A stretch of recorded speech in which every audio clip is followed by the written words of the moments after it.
What has been the most destructive lie in human history? Cigarette smoking is no more addictive than coffee, tea, or Twinkies. James W. Johnston. Nestle. The baby killer scandal. They deliberately lied to mothers in developing countries to sell their baby formula, telling them that their own milk was nutritionally insufficient and their babies would be unhealthy if they continued to breastfeed them. The result of this marketing campaign was approximately 66,000 infant mortalities. Source: https www.nber.org/papers/w24452. Sugar isn't the problem. It's fats. Let's make everything fat-free and just triple the sugar content. OxyContin isn't addictive. The 1964 Surgeon General's report concluded that smoking cigarettes causes death and disease.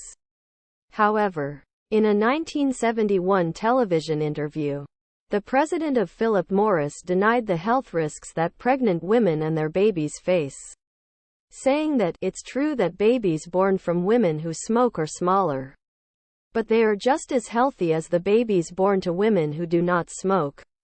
Some women would prefer to have smaller babies. I won't invade Czechoslovakia, AH. What's something most people think is healthy today that future people will shake their heads at? I already believe that the majority of fitness influencers would benefit from counseling rather than advising followers on Instagram. So that's undoubtedly the case. Constant notifications and other distractions. Edit. And yes, I appreciate the irony of people responding to this has resulted in a deluge of notifications for me. The amount of our lives we share with strangers online thinking we're anonymous. All those weird trending diets. From a doctor's perspective, half of the U.S. health food industry is absolute garbage. 1. Supplements. What's in them? They aren't regulated, so anything could be. Many studies have found a lack of actual advertised product at best. Harmless filler such as sawdust commonly, and heavy metal and other toxin contamination such as lead and arsenic at worst, all for the cheap price of $, and your health. Is it possible that some could be helpful for specific things? Yup. But are most things on the shelf going to fit in that category?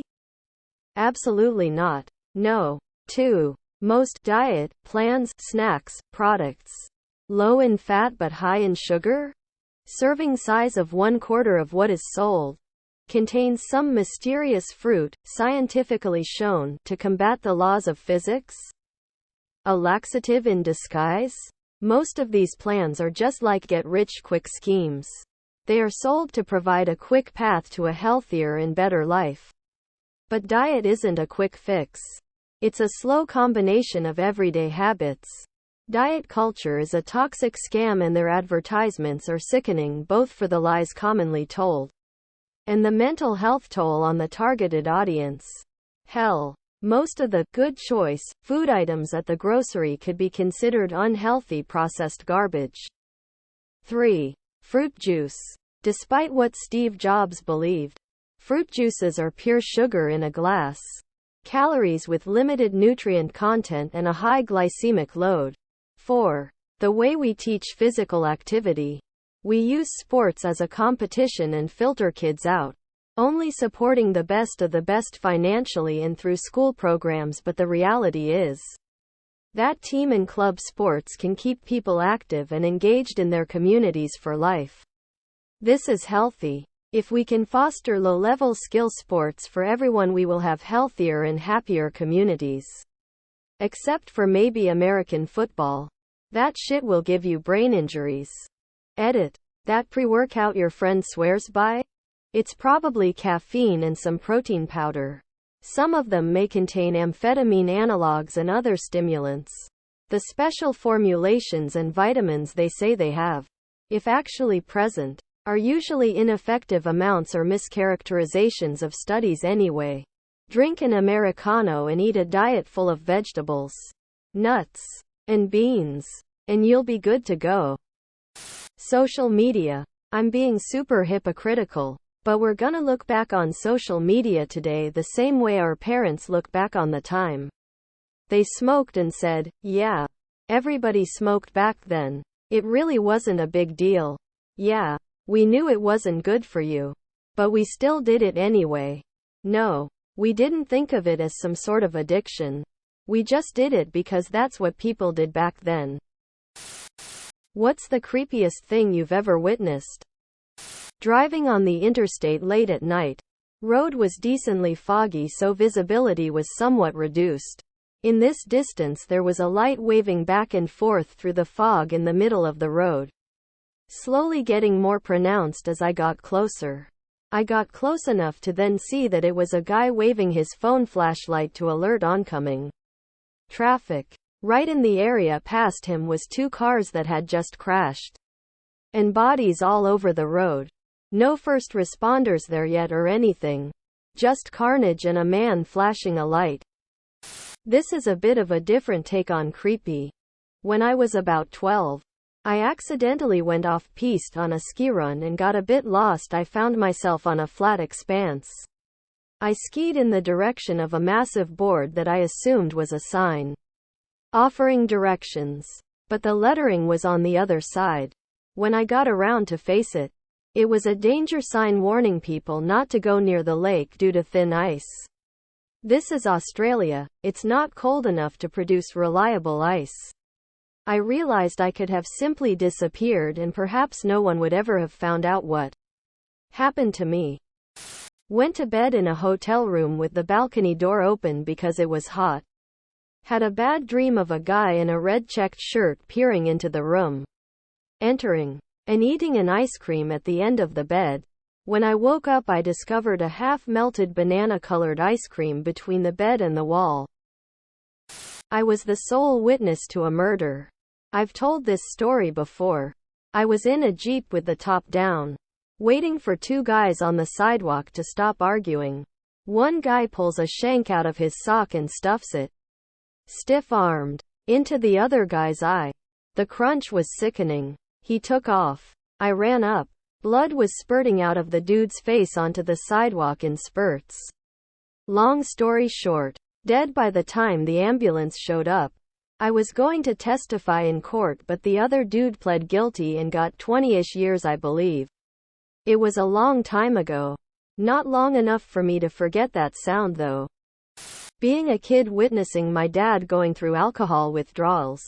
He would hold long conversations by himself as if he was talking to someone on the phone, and he would see things that weren't there. He then took my bike for a ride and fell over and had a seizure. I was too scared to do anything, but someone came to help and he went to the hospital for a week. Our neighbors had a little disagreement. He evidently hit her a few too many times and she decided to knife him in the chest while he slept. She dragged his body to the closet. Then she walked to the kitchen and turned the burner on high while, accidentally, knocking over some paper towels or something. Then, she remembers that she is out of cigarettes and takes a stroll to the store. The heat from the blaze nearly melted our vinyl siding. Later, we watched crime scene techs use a shovel to pry him from the floor of what used to be the closet. Imagine burned chicken skin stuck to a frying pan and having to get under it with your spatula. It was a lot for one evening. World. What pisses you off about Canada? 50% of the name is the letter A, and that just isn't fair to the other letters. Expensive mobile plans. Tim Hortons discontinued the Walnut Crunch. Dear Canada, please come get your damn geese. Love, America. Their beady little eyes and their flapping heads so full of lies. My state's been trying to give Canada a high five for years and they just leave us hanging. What are the differences between a religion and a cult? Whatever happens when you try to leave. Signed, a former Jehovah's Witness ostracized by all he grew up with. Reliance. A religion allows you to interact with non-believers. have hobbies, and generally have a life outside of religion.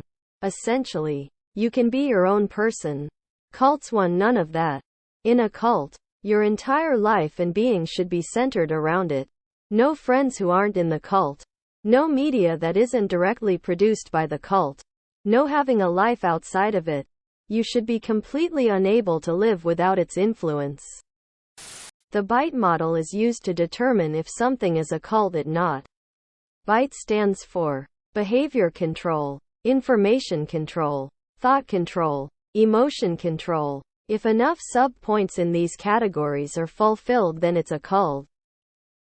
Fun fact: the Cult Awareness Network was sued into bankruptcy by the Church of Scientology, who later bought them in bankruptcy court. They own it now. Woozy face.